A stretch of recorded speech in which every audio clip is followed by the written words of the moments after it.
Hello, you're watching Hotel Designs Live on demand. This session was recorded live at Minotti London on the 10th of August 2021. Enjoy.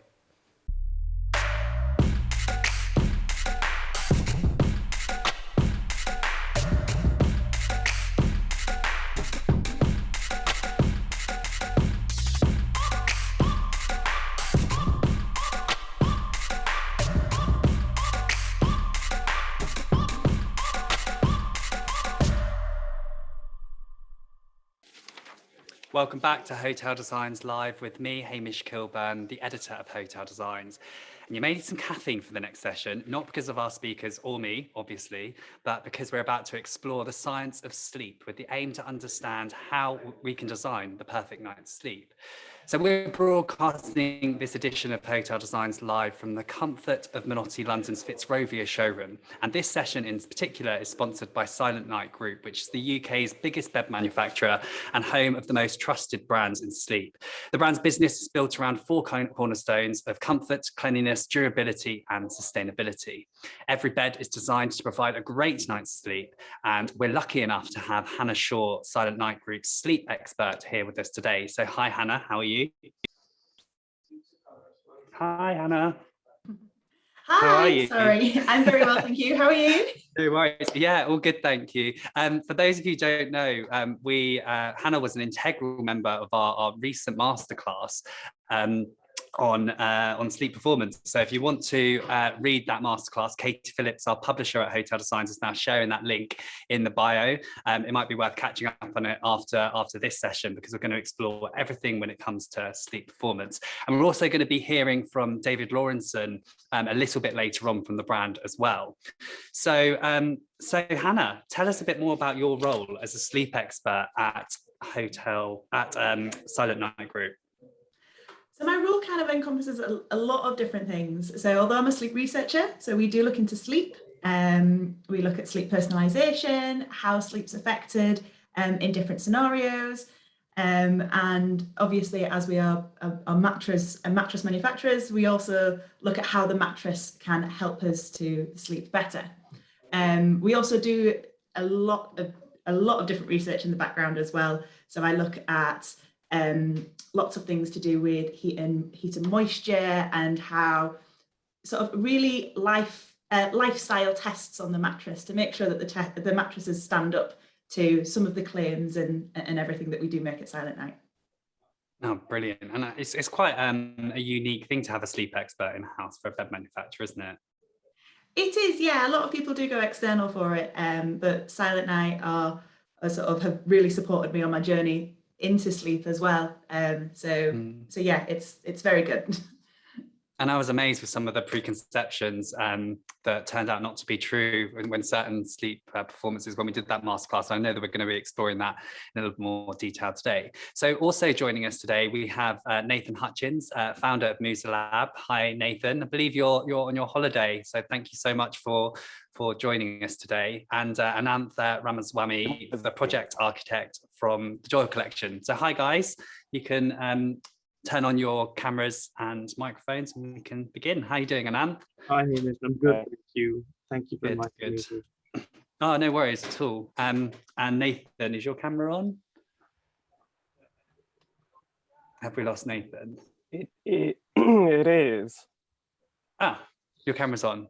Okay, brilliant. It's not. Nathan, if you could just switch your camera on, we can. It's all right. We can start anyway. So our first session of the day was looking at sensory design, and if you missed that, don't worry, because that will be available on demand on the Hotel Designs website. But really, my first question in this session is, how can designers use sensory design to meaningfully evoke a better night's sleep in particular? Hannah, I think we should start with you, as you are the sleep expert. Sorry about that. I thought Nathan was going to jump in there. That's right. Sorry, so can we repeat the question? Sorry. Yeah, no, of course. Obviously, our first session was sensory design. So I'm just wanting to understand what sensory design's role is when it comes to sleep performance. So sensory wise, we do really need to when we're looking at the hotel room and we're looking at sleep, sensory wise, we need to look at sort of the temperature and the light control and things like that, just to make sure that we've got a really sort of holistic view on sleep. If you do go back and have a look at the masterclass that we did, we talk a lot about TLC and giving your sleep a little bit of TLC. So that is temperature, light, and comfort. So temperature is obviously a really important one.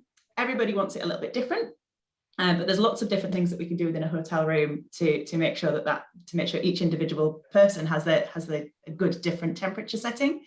Light as well. Light's really important. There's lots of different links with melatonin, which is the sleep hormone, and light has sort of been around since the beginning of time. So the light dark cycle and things like that. So light is very, very important when it comes to sleep. And comfort as well.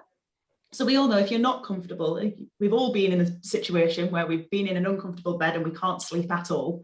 And that is another thing that is really, really important, making sure that we find a good comfort setting, if you like, finding the right mattress that is going to suit, when we're talking about hotel settings, a large range of people. Yeah, and you're the project architect for the Doyle collection. How much of your role do you have to think about sleep performance? Does it come into it much? Absolutely. I think it's really a critical part of how we design our bedrooms. The hotels, we have eight hotels, each in a very different sort of architectural setting and building. So bedroom formats change from hotel to hotel. So it's really important that we bring some consistency when it comes to our guest experience and how they inhabit our bedrooms. So I think sleep is one of the really important touch points. And of course, the bed is the most important part of our bedroom. So everything that sort of goes around the bed, from the headboards, the bedside lockers, the lighting, the control points that you have from the bedroom, because really that's where you can spend a lot of your time when you're in a bedroom, are all areas that we touch on and we make sure is considered, and that includes the infrastructural level of details that we go into, whether that's the electrics, the wiring, the lighting, but it's of course also, as you've said, Hannah, the temperature is really important. So to make sure that we have air conditioning and heating that's adjustable as per the preferences of our guests. And then in terms of comfort, which is your third point, TLC is really, I'm going to keep TLC in my mind. It's it's easy to remember, isn't it? When it goes to comfort, yeah, because you're sort of inherently doing this, but it's kind of nice to have that kind of umbrella term. Comfort is, of course, goes down to our pillows, which I think are also really important as much as the mattress. It's about how you rest your head, whether you need a soft or a hard. We have a range of pillows that we offer our guests to choose from, but also the headboards and how you kind of, for us, I think it's about the build up to go to sleep. The way you wake up is also very important, as much as and the holistic nature of the whole room, thinking about it from architecture right down to design and details and hospitality, exactly. I guess. Nathan, you're joining us from Cumbria, aren't you? You're on holiday, so thank you so much for joining us. Sorry, the Wi-Fi dropped a minute ago. No, it's fine. I know how that feels. I feel your pain.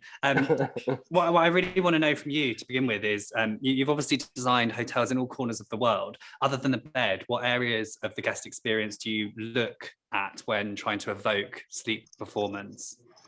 Well, I think, what TLC and what Ananth has alluded to is it's the full package. It's about making people feel good and putting them into a sense of relaxation, of comfort, of security. And it's the entire environment of the hotel, of the bedroom, of the space that we all create, from the bedding to the architecture to the interior design. So it's making people calm. It's making sure people aren't on edge, that they're not nervous about something outside. And then creating that internal environment for them to just relax and drift away. And it does start with everything as basic as the mattress, which is fundamental. And then everything that they're touching, everything that they feel, the air temperature, the lighting, making sure that they don't have a sense that they might be startled or surprised. They're not worried about staff entering the room.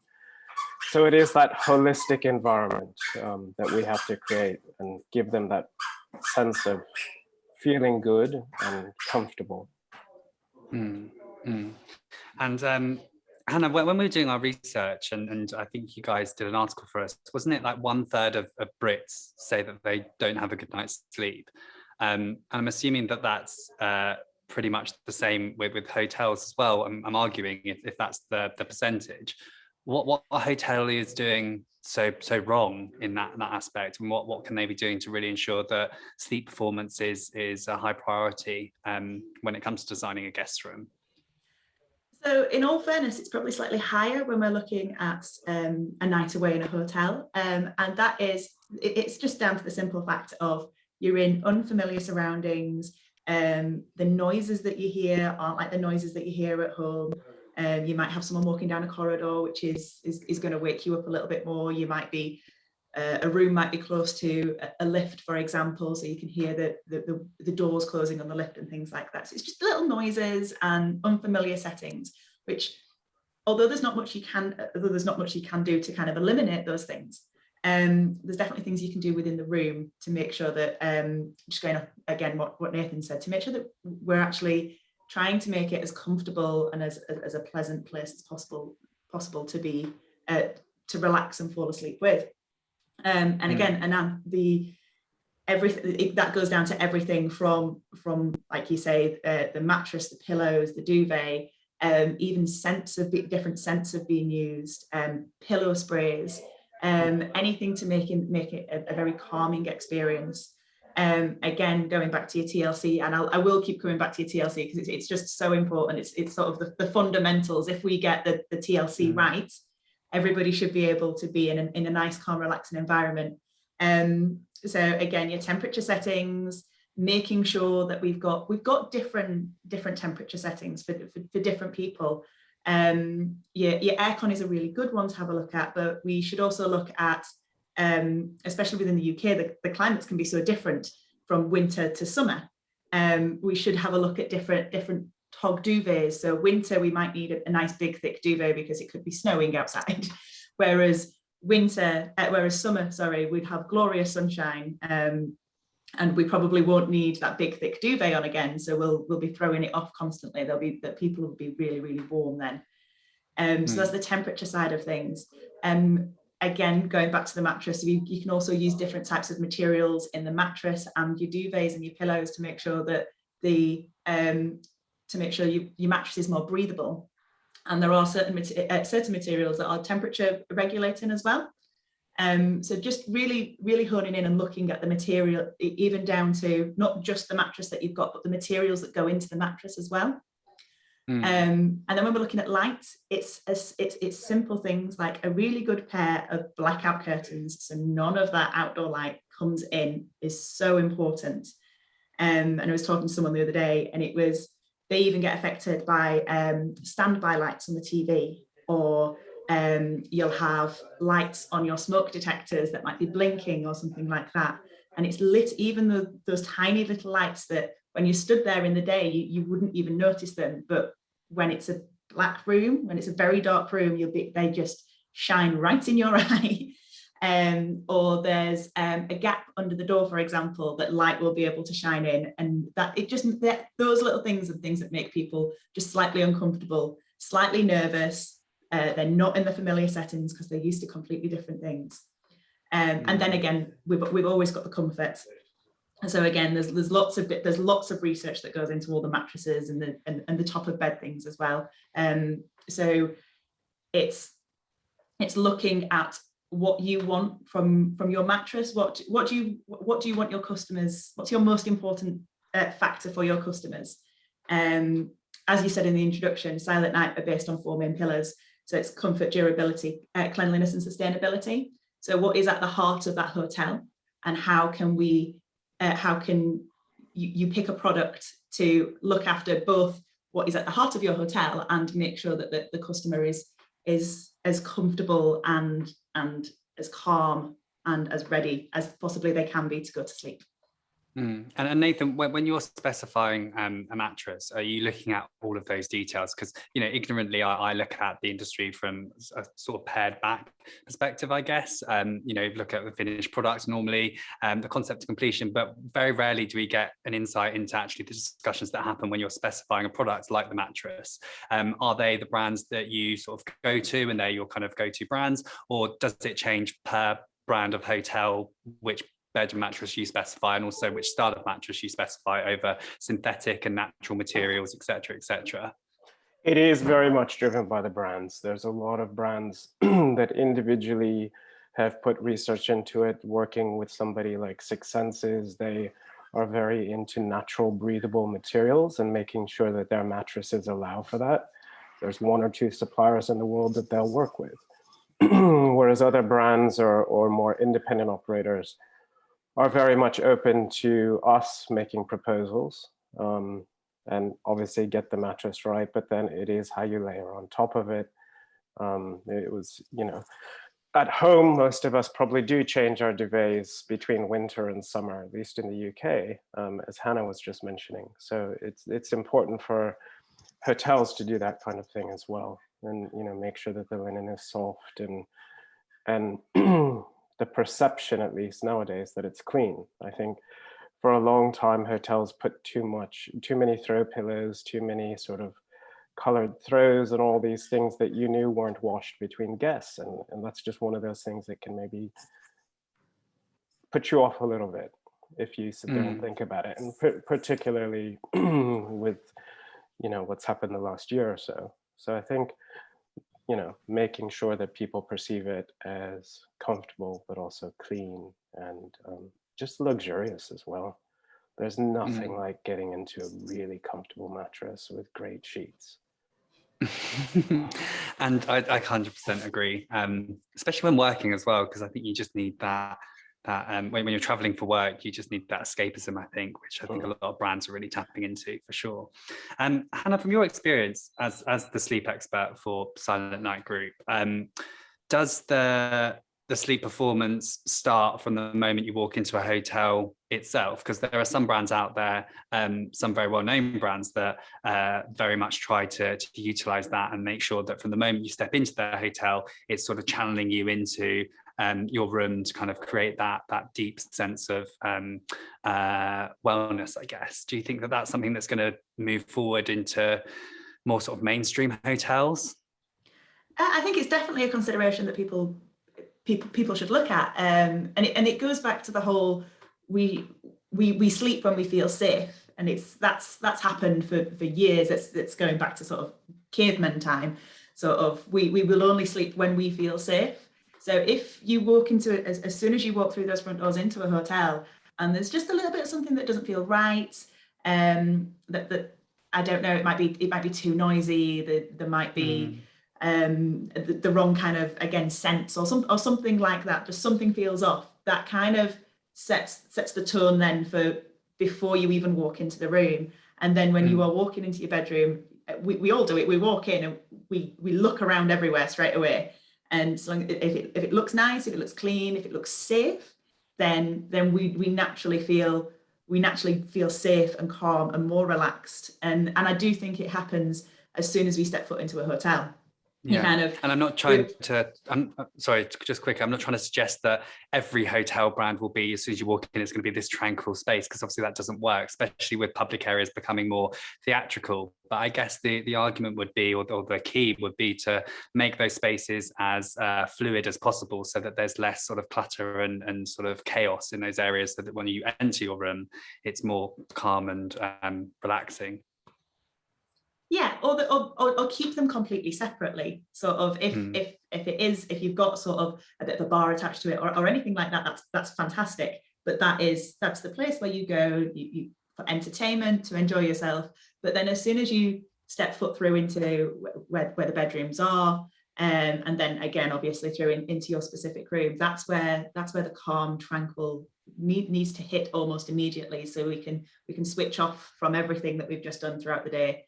And start getting relaxed and ready for your bedtime routine. And Ananth and Nathan, have you found it a challenge to to ensure that space in the guest room still is tranquil when so much emphasis is on the guests, on the public areas these days, in the arrival experience, and then becoming more theatrical? Yeah, Obviously it depends on the brand. Yeah, the tranquility is an important aspect that comes into play when you're picking the actual subjective parts of the room, like the decor. And yes, there are some hotels where it's escapism, as you mentioned earlier, where you can do something that you don't have in your home and go quite bold with an interior scheme, and have a bright color or really strong wallpaper. And that's fine for a night or two. But then in our hotel, at least, we have a few rooms like that, which are quite bold. And that's just for somebody over a weekend if they want to escape their home and have something different. But then there's always a set of rooms, and our suites especially, where guests might spend longer periods, that they're always designed in a way that you would want to spend more time in them, and there isn't any material or finish that's going to overwhelm you, overpower the space, and that there is always a kind of gentle, kind of zen feel as you come in, so that there is no strong pattern, there isn't a very hard finish. There's lovely softness to every space. We have lovely rugs. We have very soft throws. We have lots of lovely cushions, which are fogged now. And okay, so we still like to have our cushions. We're just going to give you that sense of finish in a room. I did miss I'm actually in a room right now. I did miss our throws and our cushions in the period of COVID, when we had to sort of strip the room of all of the little bits. We even had to take the magazines and the books and the accessories, or anything that you would touch and not necessarily replace. But I think those elements do add that sense of, and that layer in the room does add that sense of comfort and dressing, which I think is really important as well. Yeah, and it is, and I think the hospitality industry has to be careful about focusing too much on tranquility, because there's a point where that becomes sterility, forgettable, unmemorable. So unless it's a big pillar of the brand itself. There's a hotel in Piccadilly, and we actually covered this topic on our first Hotel Designs Live, and the whole it was the God, I can't remember for the life of me, but it was the whole idea of it was to create that tranquil space. So if it's part of that hotel's branding and what sets it apart, then fine. But I agree with you, like holistically, that's just not possible with the rise of lifestyle and luxury and all those areas that, where the public areas have to really sort of play a role. Totally. Yeah, and I might feel like living in a room that's painted, I don't know, a strong shade of red, and enjoy that for a weekend and try something different.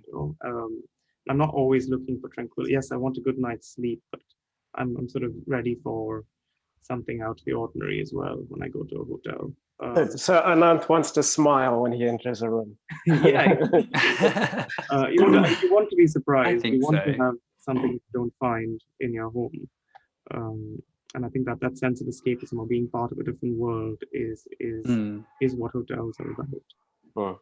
I guess very linked to escapism would be biophilic design, which is a topic that we've spoken about a lot on Hotel Designs. And I'm reminded here just on the chat that La Chambre Verte, which was a project that we covered recently, which is basically a modern hotel room that completely was transformed into this immersive biophilic spa experience, if you like. And that was created in collaboration with Ben Holm Group, who Product Watch pitched in the previous session on sensory design. Obviously, there's a huge link there.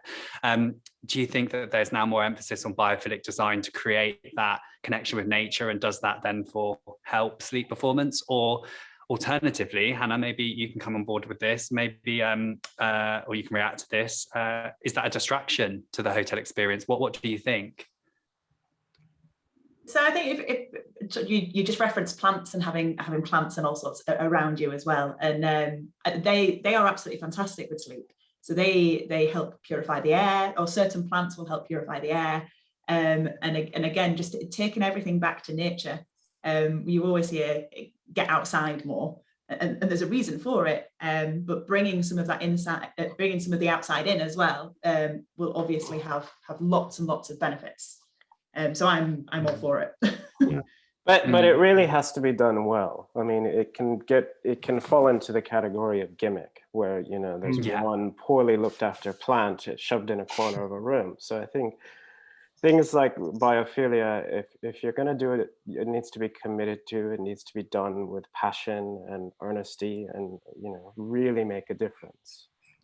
And it also, I think, it's specific. I think there's certain rooms that lend themselves to that sort of biophilic nature. We have rooms like the room I'm in right now is a terrace suite, where there is a lovely terrace that's associated with the room, and there's that natural sort of indoor-outdoor quality to it. And I think that suggests that you can have a lovely plant. We have a few plants actually out on the terrace as well, but they're of a certain scale, they're of a certain presence. It's not like a little dried up plant in the corner. I think that's important. There is scale, and there's some presence, and there's some purpose to having it, and it's not just token. But at the same time, I think biophilia may also extend to the use of natural materials, so lovely marbles or more sort of natural material instead of glass. You have timbers, you have marble, you have leathers, and I think all of those kind of elements as well sort of bring in that sense of yeah, natural. no, I agree, and it's really nice to hear that all of our topics that we're discussing today kind of blend into each other.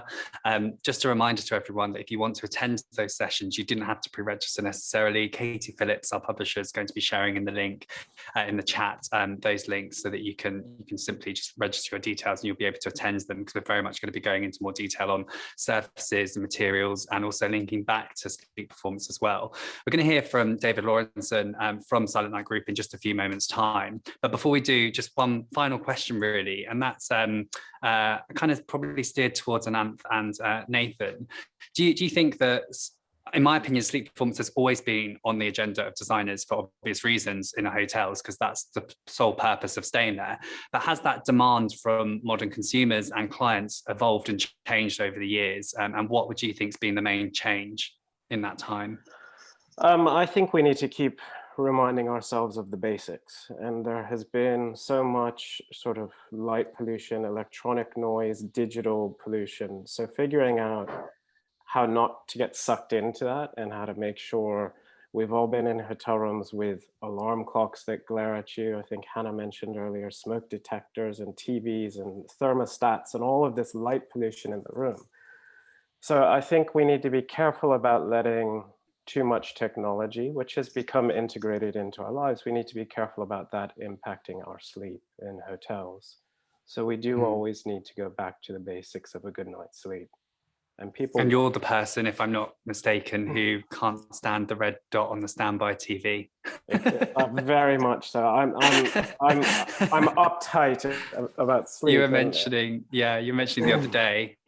So I have been known to travel with a roll of masking tape that I use to cover little glowing monsters in hotel rooms. How do you cope on flights? Do you know what? I actually think long haul flights have taught me a lot about how to sleep. I think we can learn a lot from certainly first class suites as well. They're, in my opinion, suites in the skies. I reckon we can learn a lot from the research and development that goes into those areas in hotels, for sure. Yeah. And face masks and earplugs, and knowing that sometimes if the whole environment is not controllable, you need to make a micro environment for yourself where you can get sleep. Yeah, totally. I echo those notes actually, Nathan. Yeah, and I think but it's also not letting too much, but just having the essential tech in the room is also important. Like, we never had charging near the phone before in the old hotels, because you never had phone, you never needed a bedside socket and a USB cable. But I think it's those small touches of tech which are the necessity these days. But I've mentioned this before on this platform, but I remember writing about a hotel where you lock your phone away and the price of your room comes down the less time you're on social media. I'm not sure how it monetizes that. That's kind of scary in my way, but it's quite interesting to look at that from a different perspective, being like, well, that in itself would help sleep performance as well. We're going to be back with you guys in just a few moments' time. So we're going to be joined now by David Lawrenson from Silentnight Group. If the speakers wouldn't mind just turning off their cameras and muting their microphones. And hi, David, how are you doing? I'm very well, thank you, Hamish. Good morning. Enjoying the conversation? Yeah, it's been fascinating so far. It's really interesting. I think Hannah covers quite a lot about kind of the ethos of what we do in terms of our sustainable sleep approach. And I think what we're going to do for the next minute and a half is just expand on that a little bit. We've got a video that we filmed earlier this year with my full bed head in lockdown mode, so you'll have to forgive the haircut during the video. But what it does just before we do, David, I just wanted to ask, because I'm just interested, just keep the conversation flowing with me and you, and just how challenging is it for a bed manufacturer to be in the market that you're in, because it's so congested, and how challenging is it therefore to create your unique selling points and then being meaningful and really sort of entice that with the clients in mind? What are the challenges there, and how would you address that? The way that we address it is a lot of what Hannah's already kind of covered, in terms of we look at what to our clients and we invest in it. So there's lots of kind of greenwashing out the grand statements that are made that can't necessarily be backed up. That also applies to comfort and things like that as well. Well, everything we do is scientifically proven, and Hannah leads a team. We have our own independently accredited SATRA lab. Everything is tested in there, whether it's fire regulations, whether it's durability of product, whether it's the comfort of the product, how it manages heat and moisture, so that we kind of just don't throw the specification together that we make when it comes to a bed. It's scientifically proven to be the right composition, so that it does those 4 things that we speak about: comfort, cleanliness, durability, and sustainability. Yeah, for sure. By all means, over to you. You can pitch away, David. Well, my pitch away is very much kind of, like I said, if you excuse the bedhead, they're going to run a little video that kind of expands on some of those things that we've just spoken about, Hamish. So if I understand this right, then I say roll VT. There's a very clear commitment to sustainability in the group, isn't there? Absolutely. We are dedicated to having a positive impact on the planet. It runs all the way through the business. It's important to us, but it's also important, increasingly so, to our hospitality clients and their guests as well. So yeah, everything we do, product, service, is created and delivered in a responsible, ethical way that's sustainable. And everything you do is backed by science. It absolutely is, yeah. So we have a very clear understanding of the science of sleep and the importance that contributes to, again, getting a good night's rest. We have an in-house lab that on all the testing that goes with that. We also, of course, have Hannah, our in-house sleep expert that you've seen earlier and spoken with her earlier about, who's continually doing research and looking for innovative ways to do things. And then, of course, that all becomes prevalent in the products that we develop that are both market leading and scientifically proven. And of course, there's the quality and craftsmanship that everyone associates with the group. Absolutely. And the group produces at the moment about 800,000 mattresses per year. And that's built on 100 years of heritage. So we have been making mattresses for an awful long time, all out of our Barnoldswick site. And we're extremely proud of that and the quality steps that we take every step of the way to make sure that product is everything it needs to be. We also have the finishing touches. So we have things like mattress and pillow protectors as well, to make sure that that significant investment that someone's going to make in beds within hospitality properties is looked after. So we make sure that everything's taken care of that way to things. And then with the bed as well, it comes with a 5-year guarantee. So, David, just tell us quickly, when did you feel it was appropriate to bring on a sleep expert? At what point in the journey with Silentnight Group did that happen? Well, Hannah has been with us for a good few years now, and kind of as part of moving on from her time at UCLan. So again, investing in that and the whole infrastructure that goes behind it is not a new thing for us. It's been the driving force behind everything that we do for the last few years. So yeah, not a new thing by any means, but certainly an important one. Yeah, well, thank you so much. That was fascinating. And we're going to now join back with our speakers to continue the conversation. Hannah, it seems as if you're an integral part of the puzzle at Silentnight Group. Nice to hear. Yeah, no, it's good. It's good. There we go. That affirmation from David there.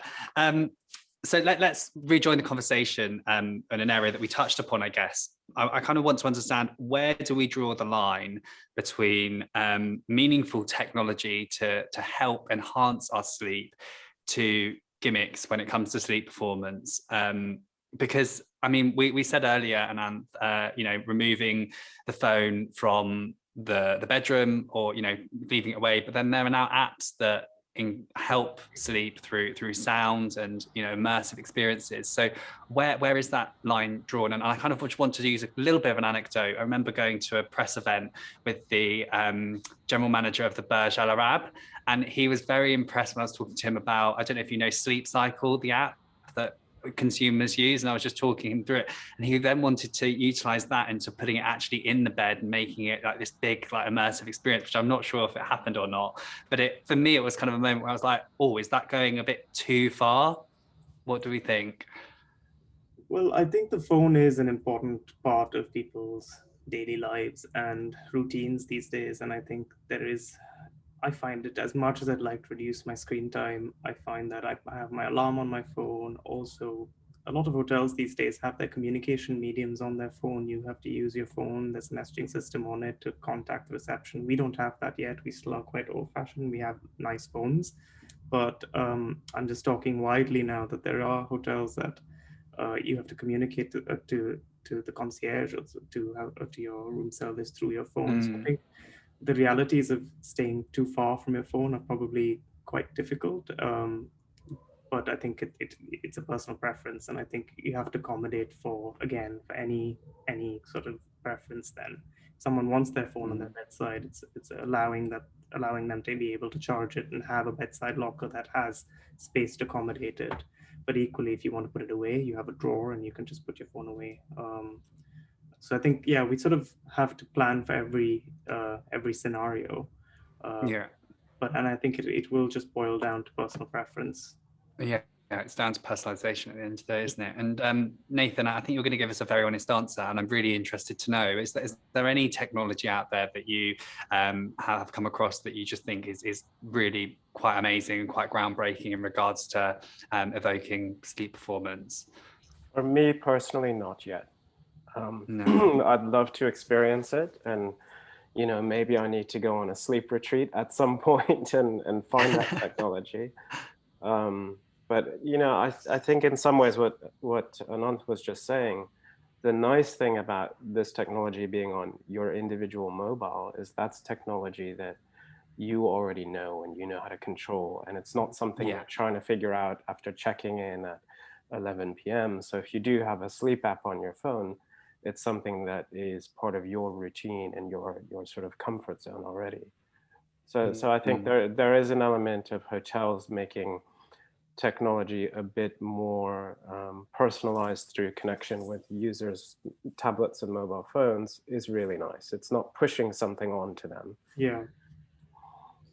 That's a really good point. Yeah, I also think the other thing we do is with the only television that you have to learn a bit, tech you have to learn a bit in our rooms is the Chromecast on the television, which has become so easy now. If you want to watch TV from your bed, you just need to scan the barcode on the television through your phone, and then you can beam your Netflix on the TV. And I just think those little tech advances in the bedroom have been really successful and very easy to use. Hannah, when we did this roundtable / masterclass, but turned into a masterclass because all the designers on the call just wanted to hear and ask you questions. And by the way, if you've got any questions, the Q&A function is open, so please feel free to ask away to all of our panelists. But Hannah, there were some misconceptions. Certainly when I attended the call, I was quite surprised with the debate around natural and synthetic. So I was very much under the opinion to begin with that natural would just be best because, I don't know, my mind's just attuned to think sustainably, I think. But actually the synthetic materials that you use in some of your mattresses is arguably more sustainable because it comes from recycled materials. And actually and forgive me if I'm wrong because I'm not the expert here, but what I remember you saying is that the actual performance as well as the mattress can sometimes be better for the synthetic because it doesn't degrade as quickly. Is that correct to start with? I don't want to say something that's incorrect. Yeah, so because there are so many pros and cons to both.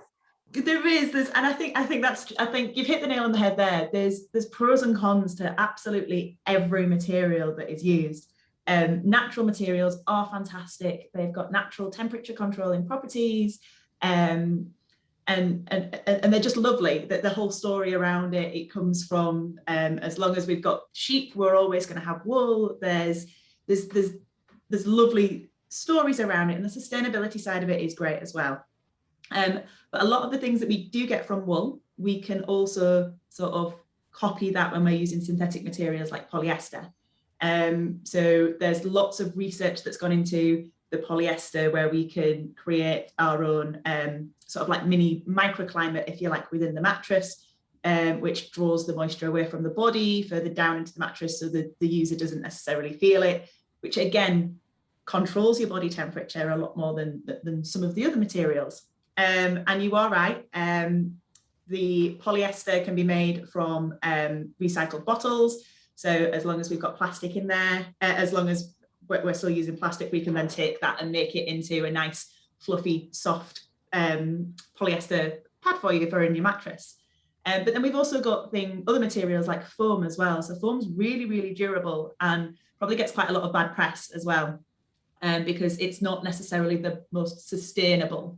But it's also a product where a lot of research is going into it because it's not really sort of sustainable at this moment in time. What we can do is take that foam and sort of within the next, I'd say it's very, very, very recent. It's going to be sort of in the next 3 to 5 years. They're going to be able to take that foam, take it back, put it into its own polyols and make foam again. So we do recycle foam at the minute. It's made into sort of like carpet underlayers and things like that. And playgrounds and all sorts. So like I said, everything has its pros and negatives when it comes to sustainability, whether it comes to comfort. It just completely depends on kind of how you want to look at the products that we've got. Mm. And then just quickly talk us through the research that goes into Silentnight Group and the equipment that's kind of at your fingertips, I guess, and what from that has you've been able to achieve in regards to findings and new research. Your robot Robbie sounds super interesting as a device for testing the mattresses as well. Of course, I could spend hours talking about this, so I'll try and give a quick overview quickly. So as David said, we do have our own on-site SATRA accredited lab, so they're sort of independently registered, so we have everything at our fingertips in there if we want to destroy a mattress and then test it to see how well it performs at the end of its life as well as at its beginning of its life as well. We've got all sorts of nice toys to play with in there, but my sort of speciality lies with, as you said, our little robot who is affectionately known as Robbie. Robbie is a climate machine. He basically, it's like a giant oven, if you like, that heats up to a certain temperature, which we can control, and has humidity in there as well. So we use this to simulate the environment that is applied to your mattress. So as soon as you pull that duvet over you when you tuck yourself in at night, you are creating your own little microclimate in there. And we measured it by sending lots of different sensors home with people that work at Silentnight to kind of get an average of what that microclimate is under your bed. And we found that if you apply sort of a 37 degrees at about 75% humidity, that's roughly what you would be applying, what an average person would be applying to that mattress. So it just means that we can really sort of research and figure out what is happening in that mattress. So we can actually, Robbie has a couple of arms that we attach, so we can go 2 ways with this. We either look at some sensors, which we layer up in between the different layers of the mattress, and we can see how quickly that heat and humidity it passes through each layer. So if you're wanting sort of like a cooler mattress that's sort of like very, very good at dealing with sort of like the heat and humidity, we can measure the materials and see how quickly that we can get that heat and humidity away from the sleeper, so they keep feeling nice and cool and dry. And then we also look at it's almost an enhanced durability testing. So there's a British standard test which we do in our lab, which is a giant rolling pin that goes backwards and forwards across the mattress. We've got a smaller version of that, so we take little samples of each of the materials that we put in the mattress, and we apply that heat and humidity as well as that pressure to see what happens in a real life environment. Because what was happening is we'd get things passing the British standard and going out into the real life world, but then they'd be failing in real life. And we found out that if we actually apply heat and humidity to a mattress, it decreases the lifespan of a mattress by about 30%. So we've actually been able to use this machine to make sure that we've got really, really robust materials that stand up to the test of time. You're still going to be, they're still going to be performing as well as they did on day one, as they did a few years down the line. And Nathan, I don't want to put words into your mouth, but when you're specifying these materials and these products, I guess this type of research is pretty integral and massively welcome. Absolutely. We've all we've all stayed in hotels where we get into a bed and we think, ooh, they should have flipped this mattress, or this has not received the attention that it should have. You can see where other people have been sleeping. Yes. So I think any intelligence and knowledge that can be brought in, how to mitigate that and how to ensure that that's not an ongoing issue, is very welcome. And let's talk about, let's go back to lighting, because I feel like that's a nice way to sort of end. In the last session we spoke about circadian rhythm. We've sort of touched upon first class or planes and flying, and how we could potentially learn a lot from that. Where do you see lighting going? Nathan, I want to come to you first, because you are, I don't know, you naturally and respectfully question technology just being injected for the sake of being injected.